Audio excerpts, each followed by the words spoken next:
It was clearly made for Bill Clinton. If there's anything that reminds me of the Clinton administration, it's not simply the Clinton School or the wonderful Clinton Library, but it's the podiums. Bob Reich and Alice Rivlin and Madeleine Albright and I spent all our time standing on stools. Actually, they had to make the stools bigger because by the time we left Washington, we were a little shorter. Thank you very much, Skip. I love Skip. And he's been trying to get me here for a while, and I have a full-time job, so it's hard to get me to travel very much.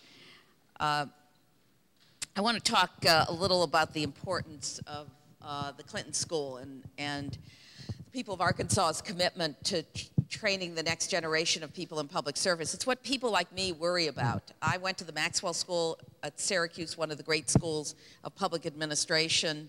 I was inspired by, like Bill Clinton was, by John Kennedy.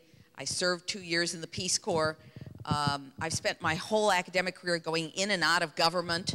I met a couple of your students yesterday, and they were remarkable young people. And Skip is doing everything he can to keep them in Arkansas, and I think that's important as well.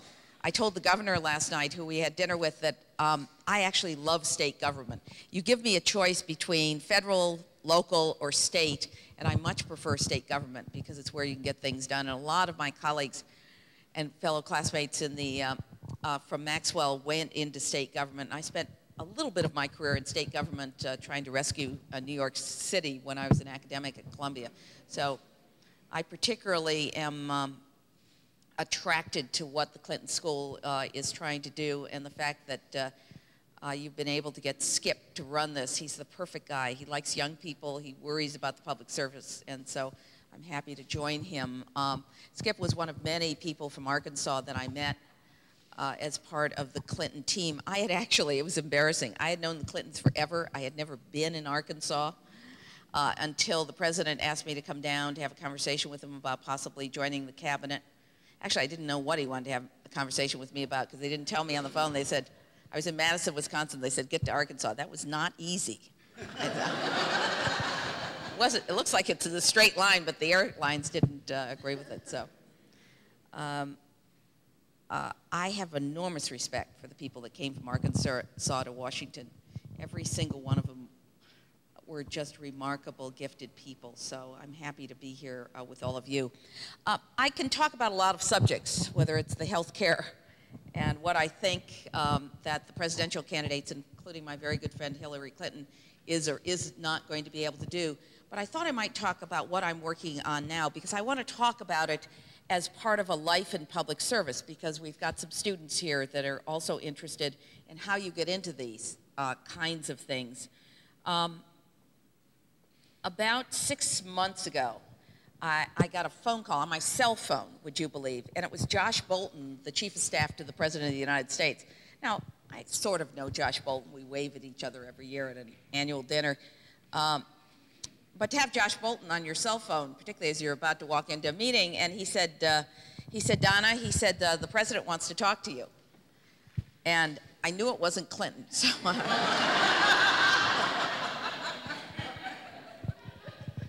So, President Bush gets on the phone, and he says, Donna, and now why did he know my first name? Because secretaries of HHS work with governors.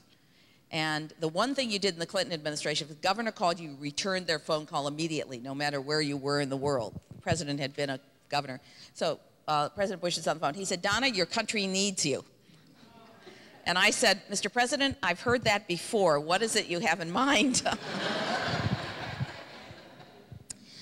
What he had in mind, what he said was, have you been reading the Washington Post articles on what's happening to our soldiers when they return, our soldiers, sailors, and Marines, when they return from Afghanistan and Iraq? And I said, yes, I had read the articles. He said, well, that's, you know, very much a Walter Reed problem, but there are some fundamental problems about how health care is organized. And I've asked Senator Dole to co-chair a commission, and Senator Dole and Secretary Gates and I have talked about who would be the best co-chair, and we have to make sure it's bipartisan. We very much would like you to do it. Well, the one thing that you have when you spend a life in public service or studying public policy the way I have as an academic, is you have enormous respect for the presidency. And some of my friends who are a little more partisan than I am have said, you're going to go work for George Bush. And the fact is, when the President of the United States calls you and asks you to do something that will help Americans, particularly those who have put themselves in harm's way, you don't hesitate, you do it. Very important message for our young people. You pick sides in the election, but in Bill Clinton's presidency, he wanted to make sure, because he himself was instinctively bipartisan, that we treated Republicans and Democrats alike. More importantly, that we understood that we were working for the American people. This was one of those kinds of calls. Now, I have to admit, I did not know a lot about the veterans' health care system. When you're over at HHS, you're running health care for the world, but you're not running veterans' health. I knew a little bit because we had helped on the revolution in the computer system, and I had done the Agent Orange analysis through the National Institutes of Health. And of course, every generation of my family, like many middle and lower middle income families in this country, every generation of my family had served in this country's wars since my great-grandfather came here from Lebanon at the turn of the last century, and I had a cousin in Iraq, first cousin in Iraq, who was serving. And so I did not hesitate. The only thing that scared me was, oh my Lord, I have to learn a new subject matter. And this one was not easy. In fact, I have friends that run around the country saying we should have a single payer system for health care in this country. You get one payer and you straighten out the health care system.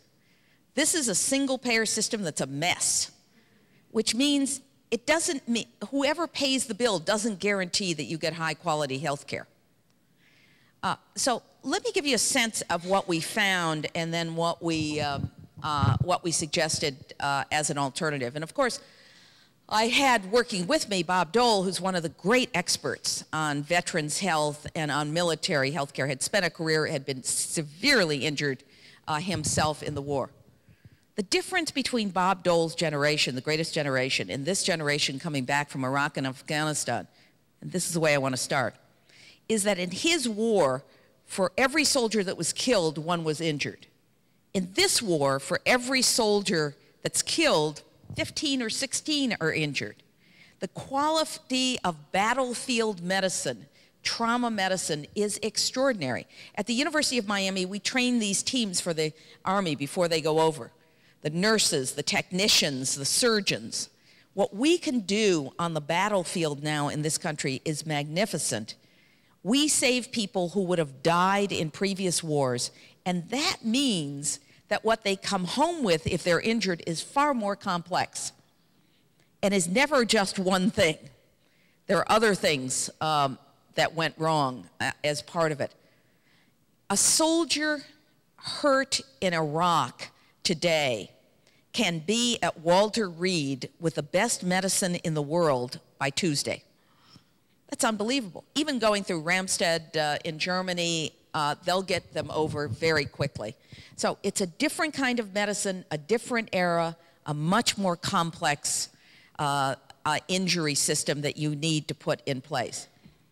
We found, and we traveled the country, listened to soldiers, we found that the quality of the medicine itself, if you have to go into a surgery, for example, is absolutely first rate. It's world class. No one knows more about amputations. No one knows more about some of the mental issues than the military. But from the time you're injured, you're going to get first class care.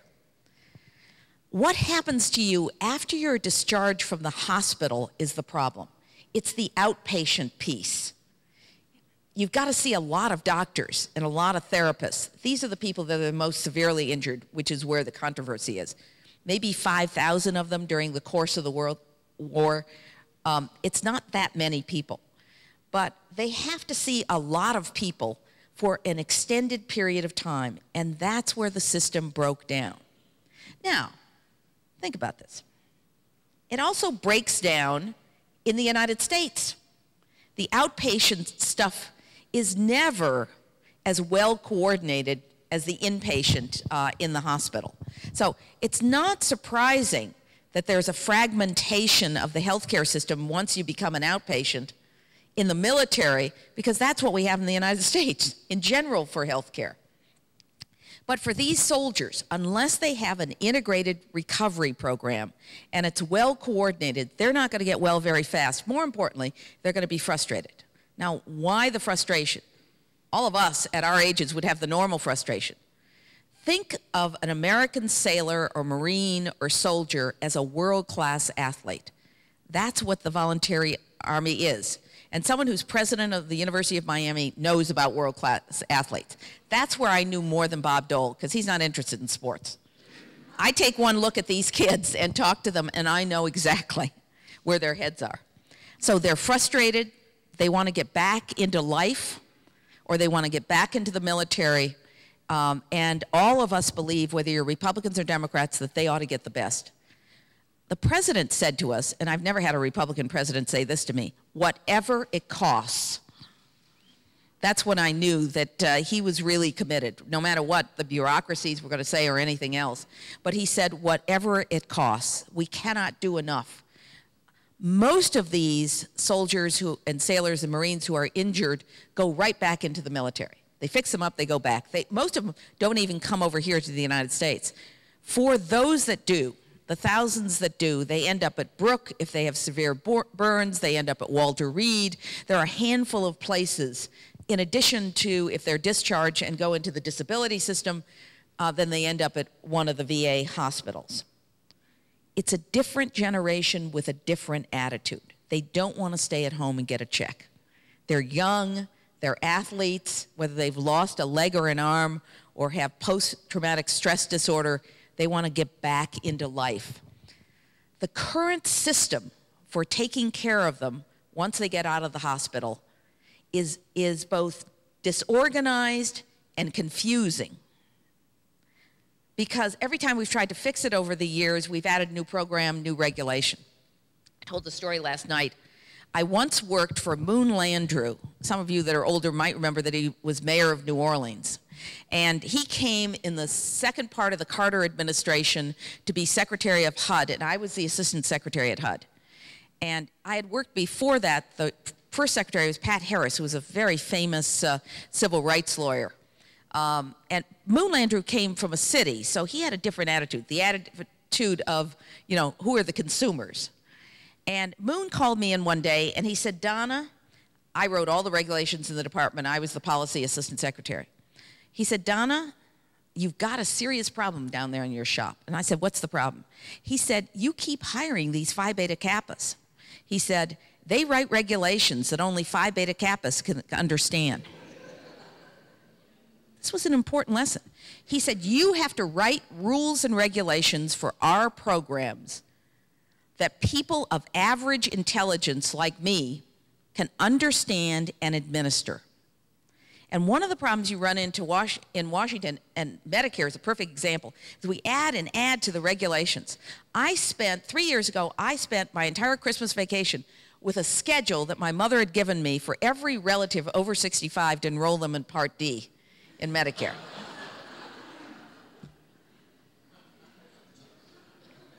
If it takes a former secretary of HHS,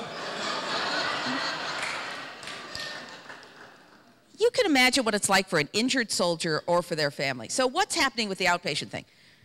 You get, God help you, you get a notification that your son or daughter has been injured and they're about to arrive at a base in the United States. You drop everything. The military does a great job getting you out there.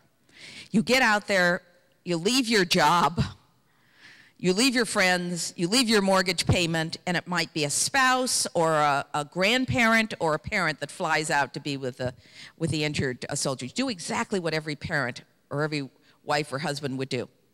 You get out there, and this is not a short-term deal. It's a long-term deal. And there's no one there. They'll help you get the services that you need and find a place to live. But then you become the coordinator of care.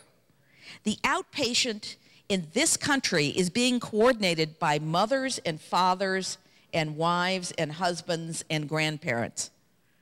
Because we didn't think through the complexity. It's not that we didn't have the resources. We didn't think through the complexity of the illness and how long it would take and seeing all those doctors and who was going to get that sailor or soldier or Marine to all the doctors. Marines are a little better. They usually assign, you know, a couple of people, but often they're deployed. We had a commission that had 5 people who had either were disabled, including Bob Dole, or was the spouse of someone who was severely burned. So we got their input in these wars, by the way, with the exception of Bob Dole. They said they had so many case managers they couldn't remember all their names. And so therein lies the problem that we had to get our arms around. And we had a wonderful commission. And we wanted to do it in 4 months. I am not a believer in 2-year commissions. You'll never get me on a 2-year commission. I just turned one down for a major foundation. That takes too long. The fact is, if you want to change a system, you need to think it through and think through a strategy for getting it done. And so we made a series of recommendations, only 6. Did you ever hear of a presidential commission that had 6 recommendations? And to implement those, it took about 34 action steps. Only 6 of those action steps required the Congress of the United States. Not that I'm opposed to the Congress, but I figured the more we could load on the current administration to get done, the better off we were. And we did a set of straightforward things. First of all, we went back and read all the other commissions. The first one was Omar Bradley. There are people in this room, I can tell, who remember General Omar Bradley. 1956, he wrote the greatest Disability Commission report. He was the first person that thought through the disability system. We went back to his principles. Number 1, every single one of these injured soldiers needs a recovery plan. What is it they have to march through to get well?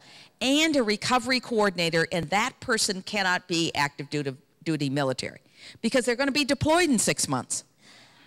If a police officer in a major city, and I don't know about Little Rock, goes down, the police department assigns one person to them, usually another officer who never leaves their side until they leave the hospital, are back on duty, or get into the disability system and get all the benefits they want. That's the principle, a very simple principle. It should not be your mother. It must be another person who's hired for that purpose that can cut through the bureaucracy and make sure you get to your appointments, get all the benefits you're eligible for, get the paperwork done, make sure that when you're transferred from the Army, for example, to the VA, that all of that is done in a seamless manner, and that person never leaves you until you're back in school or you're back where you started out. So, number 1, let's give everybody a recovery plan, an integrated plan done by the doctors and nurses. Number 2, to fill that out, a single person will stay with you. Pretty straightforward as a proposal. The second big thing we recommended was that we've got to provide more family support. This is a different world. Women are working. They cannot give up their professions and their jobs and go out for 3 and 4 years, give up their income, change the lifestyle of their families, and sit with a loved one. I know people do it, and I know it changes people's lives, but they're not trained for it, and their loved one is better off if lives continue and professionals and experts help them work through the system. We also, as part of that family support, means that people have to be reimbursed for some of this long-term care. You have to have an attendant care. If someone's severely injured and they're going to come home, but they need someone to get them dressed and get them out of bed in the morning, then we ought to do what we do in the rest of the disability system. That is, we hire someone for attendant care to support that family. We've got to have respite care for that family. All the support systems that are there. And again, we've got the money to do this. We just have to organize the system in a way. The other kinds of benefits are educational benefits. If you look at the voc ed benefits in the VA now, the dropout rates after 1 year look like an inner city high school. The programs aren't strong enough. They don't pay enough. They're not like the GI Bill. I had a young soldier call me. He had been enrolled in the University of Miami, had been injured, had a severe disability, wanted to come back and finish at the University of Miami. VA said to him, "We'll only pay for a community college." What is that? This kid was studying engineering. I love community colleges. So I said, tell VA to give you as much money as they'll give you, and we'll pay the rest. He only had 1 year to finish his degree. He had gone out after 9/11. we owe him big time. And so organizing the system, making sure families and the soldiers get the benefits. Bob Dole came up with a great idea. He must understand young people. Your first year, you get a certain amount of money to go to school along with the tuition. Your second year, you get more money. Make the economic incentive to keep people in programs as long as you possibly can. And so that was part of it. The fourth thing that we did, and I'm not going to go through all the recommendations, is that we reorganized the disability system and the disability decisions. Right now, DOD decides what your disability is and gives you a payment accordingly. They also decide whether you're fit or unfit to continue. They try to keep as many soldiers. If you lose a leg, doesn't mean that you have to leave the military. You've seen a lot of those stories. So and then you go over to VA and you get some more disability benefits. Very confusing because the military only gives you a disability payment for whatever keeps you from being a soldier, not all the other things that are wrong with you. The VA looks at the whole person. It's a pretty confusing system. The VA has an electronic record system, the military doesn't. How did we get into this? We can design weapon systems of great sophistication. We didn't pay attention, part of this. What we said is, let's make this simple so that every mother can understand it and every husband can understand it and every soldier or sailor or Marine can understand it. The military, the United States military makes one decision at DOD, whether you're fit or unfit for duty. And then, if you're unfit for duty, you get an annuity based on your years of service and your rank. Right now, that doesn't happen to you. You got to have 20 years in. Shoot, if I get injured after 19 years in, I lose my entire retirement benefit. I get something else, a disability benefit. That's not fair. Most of us that retire, if we have a certain number of years in, we can take that money. I'm a federal retiree. I've had 14 years in. They counted my Peace Corps years. I took my annuity, went to the University of Miami. They also pay my health care. We said you ought to be able to leave the military with an annuity for the number of years that you're in and take that annuity, and then you go over to the VA and get a disability sticker on whatever your disability is. But that ought to include quality of life. If you lose your eyesight, you have a very different quality of life. If you get hit by a car, when the insurance companies get together, you get a payment that includes quality of life. Modernize the disability system at the VA. A single physical exam. Right now you have to have two. One at VA, one at DOD. We said let the DOD do the physical exam, the complete physical exam. VA, you work with them, tell them what you need to know. One physical exam, one disability decision, one record, electronic record that goes back and forth. And that basically is what we recommended. It's called Serve, Support, and Simplify. This is a short report. The reason we're running into resistance is because of the word simplify. And this is going to be my final point, and then I'll take questions. Isn't that interesting? Why would the word simplify, that is making the system more straightforward, maybe some of the students can answer this question, cause political resistance? People who lose their jobs, perhaps they'll lose their jobs, but more importantly, there are a lot of people that have a stake in the system being complex. We even have resistance from the Veterans for Foreign Wars, which Bob Dole has been a member of forever, which every member of my family is a member of. I'm not, because I wasn't a veteran of foreign wars, though I feel like it now. I've been a veteran of foreign wars. Because the system as it's currently designed, people have a great stake in. Here's what we said about the system. Everybody that now has their disability rating, they don't have to change. They can keep what they've got. They can keep the benefits they got. For the new generation, we want to make a different kind of investment for the kids since 2001. And even there, if they were injured in 2002 and they got their disability rating and they're happy with the system that they currently have, because they've gone through it, they don't want to go through it again, they can keep it. It's just the new people coming along we want to modernize it for. And you would think we brought the house down with all sorts of excuses. We don't know how to do quality of life. Of course we know how to do quality of life ratings. Of course, we know how to do modern disability rate. The current system is based on old science and old medicine. But people have a self-interest. Look, you're in government. People like the system as it's currently designed. They don't mind fixing it around the edges, but they rarely want to go through a fundamental change. This is the time to go through a fundamental change. I don't think we're going to get it this year. Presidential years are terrible this year and next year. I mean, they're just hard to get these kinds of changes. 90% of what we recommended is being implemented because we shoved it all onto the administration. We'll get a piece of the last 10%, probably will not get this disability change.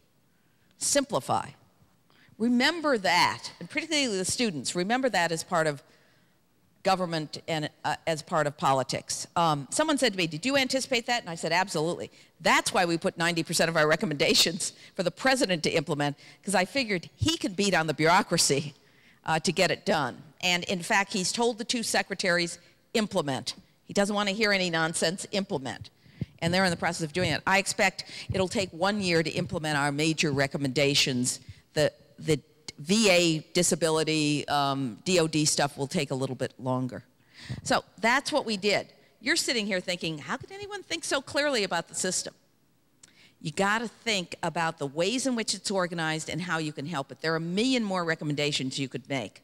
We were trying to figure out a way in which we could significantly improve the experience that our wounded warriors and their families, for our wounded warriors and their families.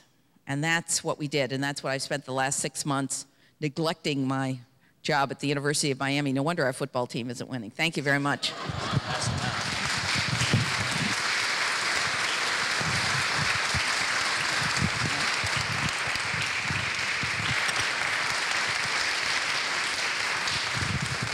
We do have time for some questions. We're also going to pass out the op-ed from 3 days ago from the Washington Post. Just look over that and wait for the mic to get to you. One in the back, in the middle. It's coming. Yes, I heard Mayor Diaz a couple of weeks ago talk about the Miami Partnership, something that you're doing with the city. We have some startup efforts like that here. Could you comment on what you're learning there that might apply in places like Little Rock? You know, it's interesting. Our medical school is located downtown. Manny Diaz is the mayor of the city of Miami, and our whole medical complex is downtown. And what we did was master planning with the mayor with the focus on creating good jobs. What places like Arkansas and South Florida have in common is that we've got to keep focused on good jobs. We lose our young people because of good jobs. I run a national private university, and the kids that come from Iowa want to stay in South Florida after 4 years, but it's good jobs that are going to keep them. So we focused on biotech, on building on our science and medical school complex, and did master planning to create a livable, walkable community. We also have terrible traffic jams in South Florida. Dave Barry, the famous humorist, gave the commencement address last December, and he had a great line about traffic in South Florida. He said, the people of South Florida drive according to the rules of the country they came from. So a livable, workable, walkable community is essentially what we're after. Being a social worker, I'm wondering how the role of a medical social worker will change with your new recommendations. Integrated teams to work on the issues for that injured soldier, and particularly when you're dealing with mental health issues, psychiatric social workers, the whole team approach.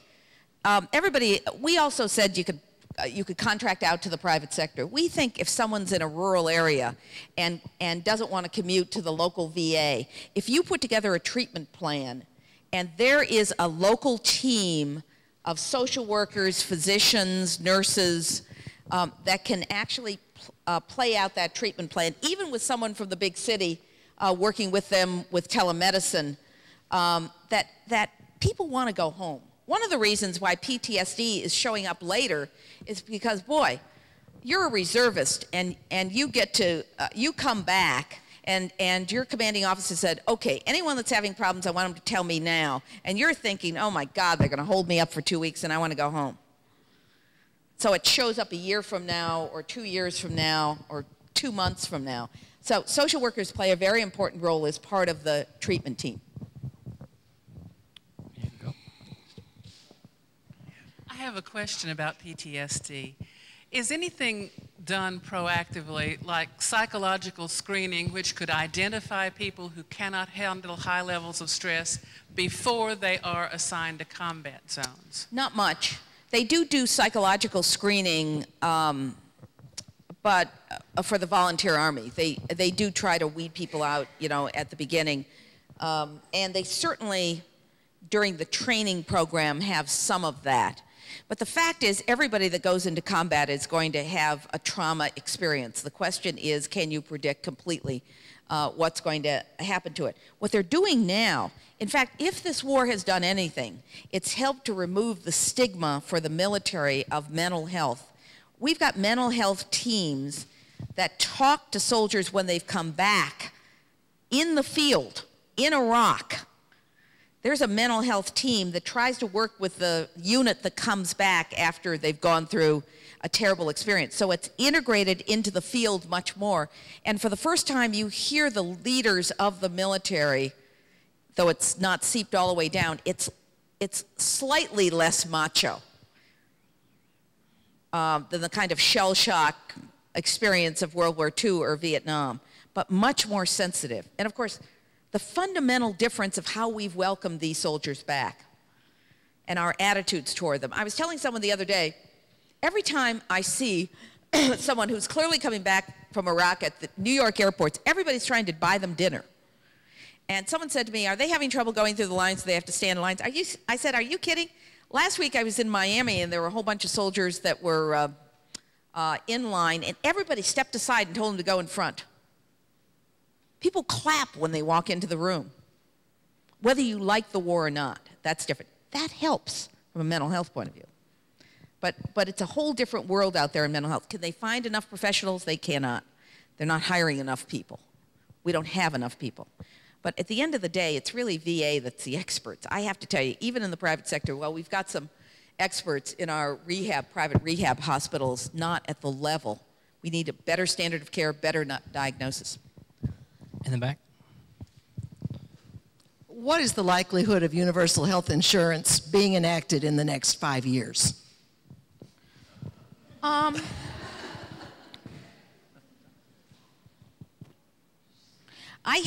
teach the politics of healthcare, and I always ask the students, they have to pick a candidate and then know their plan, and at the end of the final exam last year, I said, okay, if you were going to tell the new president of the United States one thing to do to get universal health care, what would you tell them? The student that won the prize said, campaign finance reform.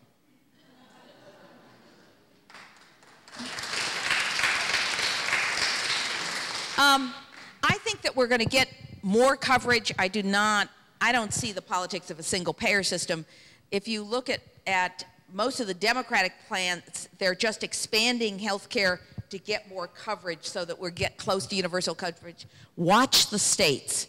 Remember, we did welfare reform and the Children's Health Insurance Program as a national program after we saw state experimentation. First thing we did in the Clinton administration is we put out waivers all over the country using the Medicaid program to let people experiment. We did the same thing with welfare. We learned a lot out of the states. Think about the experience of the politics of Social Security and of Medicare. Those were state experiments in which people concluded you couldn't do it at the state level, you had to have national legislation. Franklin Roosevelt learned from state experiences, including his own in New York, and the people that drafted it actually came from Wisconsin. And Wisconsin had tried to build an underpinning of Social Security. They tried to do medicine too at the same time, but they couldn't get it there. But think of the difference in terms of the politics. There was consensus on the problem, that we have a problem for seniors and we have to cover them. And there was also consensus on the problem because there was no private sector competition. No one in the private sector wanted to provide Social Security for seniors. And families had trouble doing that. In fact, I describe Social Security as a middle-class, middle-income entitlement. It's a cross-subsidy. If all of us had to provide for the seniors in our family, we would change our lifestyles. No one would be able to send their kid to college or buy a house in this country if they had to write that check out of their own paycheck every time. But there was also consensus about the solution. That's what we don't have now. The numbers in terms of Americans that think we have a problem and agree there's a problem are the same now as they were in 1992. The percentage of Americans, 54%, think we have a problem. There is no consensus that government ought to either come up with a solution or be the solution. And that's the challenge. In Social Security and Medicare, it was clear that we had the percentages on the problem and clear what the solution was going to be. It's consensus on the solution. And that's what these candidates are trying to do. That's what states like Massachusetts and California are trying to do. Figure out how you fill in the gaps. And that's what we'll learn. Would you speak to how corporate America is responding to the recovery of these soldiers who are coming back of such diverse age groups and sexes? Yeah. You know, there is some, when you're disabled, there's some stretch in terms of finding a job, because often you can't work full time.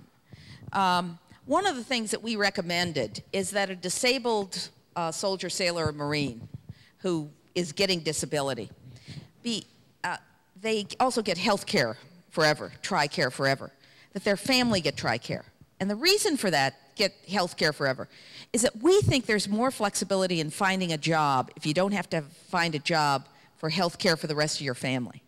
It's kind of a neat way to give people the flexibility of working in a small business or part-time, that if you've been injured, because these young people are very anxious to get to work, but if you don't have to worry about supporting your family in terms of health care, you've got lots of options. And I think corporations have been pretty good. They've been terrific wherever there's a base. You go out to San Antonio or San Diego or even Washington, people are tripping over themselves trying to be helpful. There's a lot of one-time gifts, a lot of opportunities for people that are injured. What we need is a recurring system in place that can take advantage of all of this. But I think our idea about TRICARE was pretty neat, because I think that will make a difference. Right in the middle, Bob. Would you venture a guess as to why the Bush administration is so hostile to life science research as opposed to physical science research, which can be shown by the funding differentials? I mean, you mean, why is NSF doing a little better than, well, you would have said in the Clinton administration that that we didn't do as much for NSF as we did for the National Institutes of Health. You know, there are some stem cell problems. The fact is, we no longer have a consensus on significantly increasing funding for the National Institutes of Health, and one of the challenges for the next president. And frankly, I've had conversations with the Bush administration about this. You can separate out the stem cell research about their need to start ramping up again, but not ramping up like this in terms of scientific research. We have to ramp up in a way in which the next generation of scientists know that the money is coming. So we need another major push. We've been through the golden age of biomedical research. We need to keep it going. The other thing about biomedical research is it creates jobs in this country, big-time jobs, and those high-quality jobs that I was talking about. So we've got to see biomedical research as an investment, as an economic investment in the future of our communities. Most of it's done in the great research universities in this country. It makes a big difference in terms of the quality of our lives. Thank you. Peggy? Would you comment on Hillary Clinton's understanding of a solution for health care back in 92, 93, 94, and today? Well, first of all, I take some of that responsibility myself in 92, 94. I think my point is that we got it on the problem. We were never able to shape the consensus over the solution. We scared people because they thought their health care was going to be affected, even though it really wasn't. But we didn't, we got caught, and we allowed people to build a negative coalition. And that is all the groups that had one thing against her health plan got together and beat us up. So did we all learn a lot? Certainly Senator Clinton did. And you could see it reflected in her new plan, because she builds on the existing system, closes the gaps, and does it within a reasonable period of time, and didn't give us so much detail that she can't, in her administration, go up to the Hill and work it out with our representatives in Congress. So I have said this before, and I obviously am supporting the senator, but no, I know all the candidates personally. Some of them I don't know as well as others, but the major candidates I actually know pretty well. There is no one that has a more sophisticated understanding of both the substance and the politics than the senator. The problem I see with your program is the quality of the mentors for these 45,000 plus soldiers who are coming back. Probably 4,500 in terms of the ones with complex. Sorry, yeah. 4,500. Yeah. Yeah, they need mentors. They need people that work with them. And there's no question about that. But recovery coordinators will certainly help on the health care benefits side. And a lot of the other things could be fitted together just as well. Yep. Who would be the recovery yes, coordinators? We did. And they're being trained right now. We actually suggested the Public Health Service train them so that they had to have authority beyond just the agency that they were employed by. If they're employed by the VA, they've got to be able to go to DOD and beat on DOD and any other state agency they need. So they have to be permanent people and pretty high powered. And they can have all kinds of backgrounds. They can come out of nursing, out of social work. The most important thing is that they have an aggressive mentality to stop at nothing to make sure that, that this person gets the benefits and the health care that they're entitled to. I would screen for aggression. I want them to be obsessive about detail and aggressive. Do you have any, one more back there. What implications does that aggressive team approach for VA coordinated care have for the universal health care system for other Americans? You know, there's no question in my mind that the kind of seamlessness we're talking about here is exactly what we need in the rest of the healthcare system. Problem with the healthcare system, even if you're in an HMO, and most Americans are moving in that direction, is that it's not seamless. And you're always picking up the pieces somewhere. And it seems disorganized. And particularly if you have something complex.